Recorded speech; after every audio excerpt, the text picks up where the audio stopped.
If you are searching for UK visa sponsorship with a job list saved before July 2025, stop. You may be applying for a role that no longer qualifies, and even a salary above £41,000 can still be too low.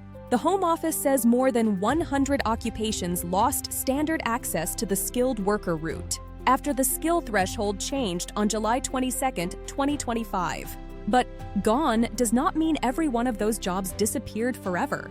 It means the old route into sponsorship closed for many occupation codes, while limited exceptions and transitional rules remain.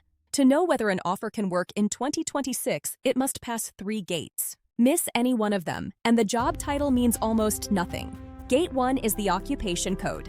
The new standard threshold is RQF Level 6. That is the official skill level assigned to the job. It is not a blanket rule saying every applicant must personally hold a UK degree. Do not search by title alone. Project coordinator, technician, or manager can describe very different work, and the actual duties determine the 4-digit occupation code. Check that code on the current gov.uk eligible occupations page. Jobs classed as medium-skilled can now qualify only in specific situations. For example, if the code is on the immigration salary list or the temporary shortage list, or if the applicant is protected by a transitional arrangement. Some people already in the route before the change can continue in roles that a brand new overseas applicant cannot use. And here's the detail many videos miss. Appearing on a shortage list may preserve a job's eligibility, but it does not automatically give every applicant a lower salary requirement. The temporary shortage list and the immigration salary list do not work identically. These lists are also time-limited, so check them again when the employer assigns your sponsorship. Gate 2 is the double salary test.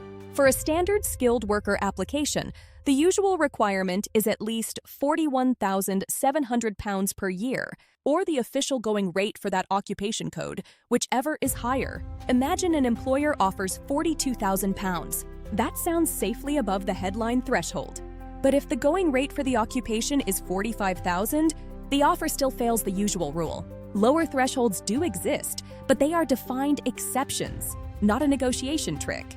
They can apply in circumstances such as certain new entrants, some recent graduates, or people in professional training. Relevant PhD cases, postdoctoral roles, jobs on the immigration salary list, and some healthcare or education jobs using national pay scales. Your exact category, occupation code, going rate percentage, and salary floor all matter. So never ask only, does this job pay $41,700?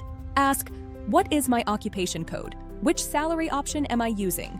And what is the going rate for my working hours? Gate 3 is the sponsor.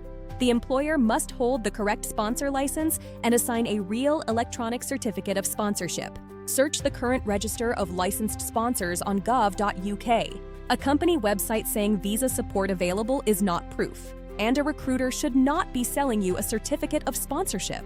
One warning deserves its own screen.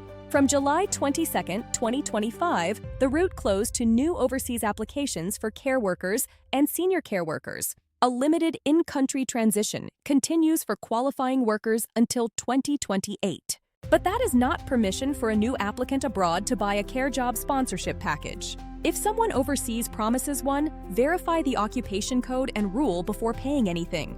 There is also a newer English test. People making their first skilled worker application from January 8, 2026 generally need English at B2 level.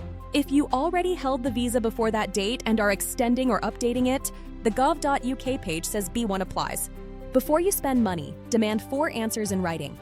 The exact occupation code, the employer's sponsor license details, the annual salary and weekly hours, and the specific rule or exception that makes the offer eligible. Then verify all 4 on gov.uk yourself. UK sponsorship is not dead. The shortcut is. In 2026, the winning search is not any job with sponsorship. It is an eligible occupation code with a licensed sponsor at the correct going rate. Comment the occupation code you are checking, not your passport number or personal details, and save this before your next application. Visa Dispatch will break down the codes viewers are asking about most.